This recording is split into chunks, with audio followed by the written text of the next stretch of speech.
Namaskar.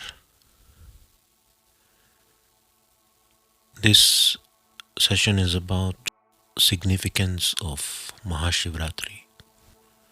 Mahashivratri means in English great night of Shiva. Now when we use the word Shiva, there are many misconceptions, there are many beliefs around the word Shiva. So before we discuss the great night of Shiva, it is important to understand the word Shiva. Shiva word has two frequencies, Shiva, which has a meaning in Sanskrit, that which is not, that which cannot be imagined, that which cannot be grasped by the mind, or in other words, unmanifested. And Shiva is a word also associated with the first guru, the first spiritual teacher, the first teacher who introduced the knowledge of Shiva. So, the first teacher, who is also known as Mahadev, Bholenath Shankar, there are many names associated with the first guru. He introduced an aspect which is the very source of the whole experience of life. Whatever we experience since our birth till death, the very source of all experiences, the seat of experience, which you can also call as pure awareness or pure consciousness. There are many words. The problem with these words is when we try to use them in any other language than the original Sanskrit language, then sometimes meaning is lost in translation. For example, if we use the word consciousness, it has a very different meaning in the popular culture. It is understood as a product of mind. Same is the case with the word awareness.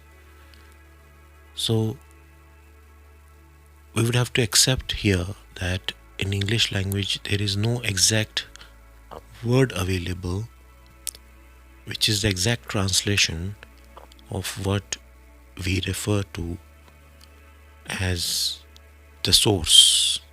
Whether we in Sanskrit language also, there are many words available to refer to the same source. Whether we say Shiva or Brahman or Chetna, Chaitanya, we are referring to the same source. So we would have to be very careful while translating anything in English language or any other language, that sometimes people get confused with the translation and meaning is lost in this process. So, to make it very simple, when we use the word Shiva, we are referring to an aspect which is beyond mind. Now, what we refer to as beyond mind simply means that the cognitive function, which includes thinking process, emotions, memories, intellect, identity, ego, all these aspects are functions. And just in case you lose your memory right now, then how would you behave in the next moment, you will still exist. Your story may be lost for you. You may not have any recollection of what happened in your story so far. What is your name? What is your identity? Where were you born? Who are your family members? Every data would be lost, but that awareness would still be there. You will be looking at everything with a sense of wonder. You would want to understand, what is it? Where am I? Who am I? What is happening here in this particular scene which is playing in front of you? Similarly, when you are born, you don't have any data point, you don't have any reference, you don't have any memories. You see everything with a sense of wonder. You try to understand things. In your growing years, you have so many questions to understand how things work, what is it, what all these things are. So, that aspect of you which is untouched by the memory, which is purely based on observation, not based on the cognitive function of thinking. For example, at this point in time, you can either listen to me, what I am saying, or you can think about it. At a given point in time, you can only do one thing. If you will be lost in thinking, you will miss what I am saying. You may think about what I have said the next moment, in the next fraction of second, but at given point in time, you can only do one thing. Either you can listen or you can think about it, or you can think about anything else. When you are in observation mode, when you are away from the thinking process, you are in this awareness. You are here and now. You are not lost in thoughts of past or future. You are here and now. And that's when you can understand what we mean by the word awareness. So, this awareness is the very base.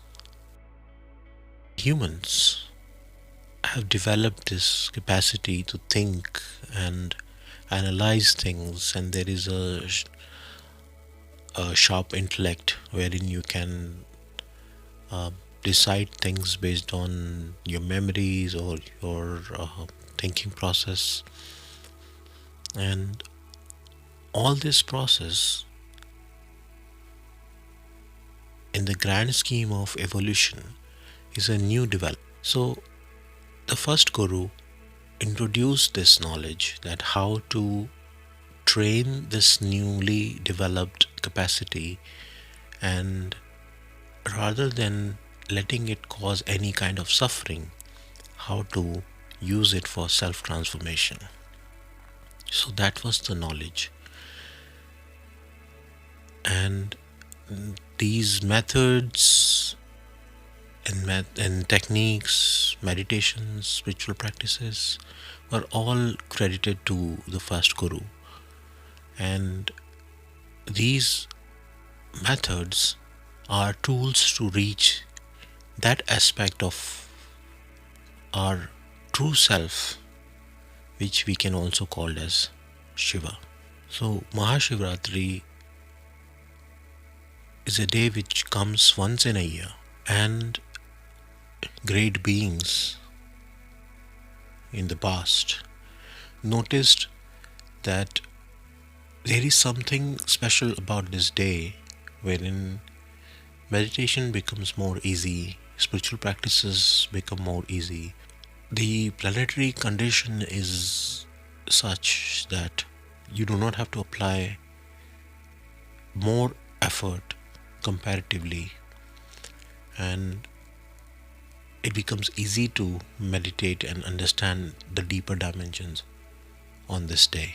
Some claim that it's because of the planetary condition of the moon, the sun, the Jupiter and Mars.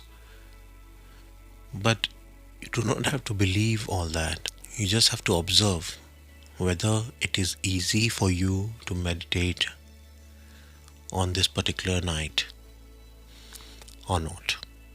And you have to make your own observation.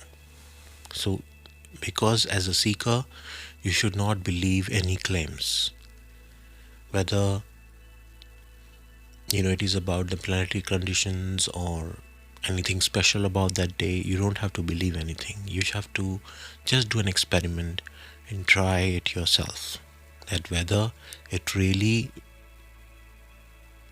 makes you calm and peaceful if you practice any particular method this day, this particular night especially. Now, as per the Indian history, this particular day is celebrated as the um, day on which the first guru married his wife, and it is a symbolism of the union between the masculine and feminine energies within the human system. Now, this system you can understand it very simply, that your brain has two parts. One is on the intellect driven, and the other is emotion and creativity driven. So these are, as a symbolism in Indian culture, is described as feminine and masculine. The aspects of human nature which are around compassion, love, motherly care, creativity is considered as the feminine nature. And the aspects of human nature around protection, logical reasoning, intellect are considered as the masculine.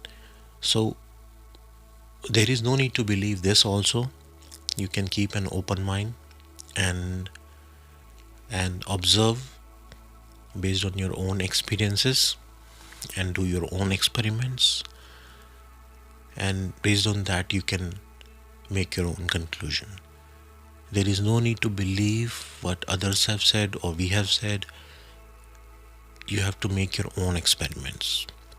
So we are just trying to give you knowledge which will help you to conduct these experiments. So on this day, you should definitely try to this experiment, that what connects with you, whichever method connects with you. See, if you are a knowledge seeker, you can do the practice of self-inquiry this day. If you are a believer with emotions and you can practice the method of acceptance and surrender, then you can practice this particular method and it will work for you. If you believe in selfless service, this is a day to practice that and it will have a greater impact. If you work in the energy system of the human system, Kriya Yogi, then you can practice those methods.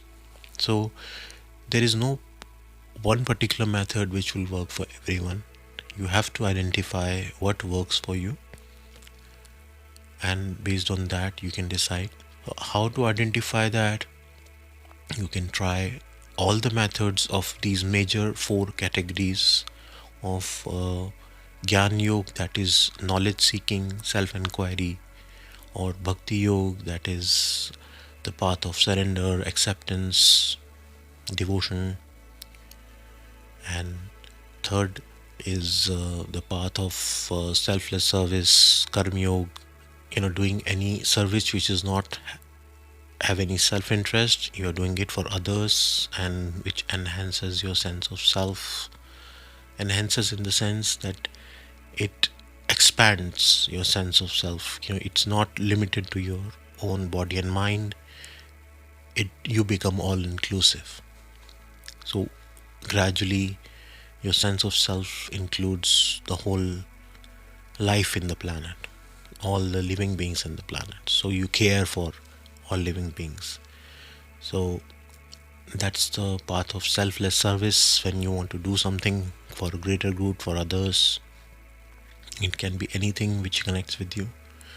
And the fourth part is the path of energy enhancement and intensifying the energies in the system, which is also called Kriya Yoga or the Kundalini Yoga. So, whichever method connects with you. And we do not recommend people to just believe anything, whatever you have read or you have heard somewhere. You should do your own experiments. Once you really experience something, then only you should believe in. So, this is the significance of Mahashivratri. So, there are many stories around it. You don't have to believe all that. Basically, these are all symbolism. Most of these stories have hidden symbols. So, you have to identify what the symbolism is, what is the hidden message. The main essence is this is the day to win against the darkness in your mind, the ignorance in the mind. And this is the day wherein the knowledge may dawn upon you, wherein the ignorance of the mind can be defeated by the light of knowledge. So that's the significance. And based on what connects with you, you should try to stay awake whole night. And whichever practice connects with you, you can practice our meditations like Maharudra Kriya, and there are other meditations, and we will be sharing some more meditations, especially for Mahashivratri, soon on YouTube. And so, whichever method connects with you, and you should not feel that if particular method is not connecting with you, you should try other method. You don't should not feel bad that why it's not working for you, because every individual is different. Every individual would not connect with one particular method. There are 112 different methods, different meditation techniques, different spiritual practices. So what connects with you, that's what you should follow. So you should not feel bad. You should keep on trying. If you have tried one thing for a few weeks, if it has not connected with you, you can try something else. But it is important, if you have decided to try something, you should try it properly. So I hope that this Mahashivratri, you'll utilize this opportunity, you'll do this experiment, and I hope you will find the light within you, the inner peace, the sense of joy, the sense of satisfaction, the sense of peace which your mind has been craving for. It's already within you. Namaskar.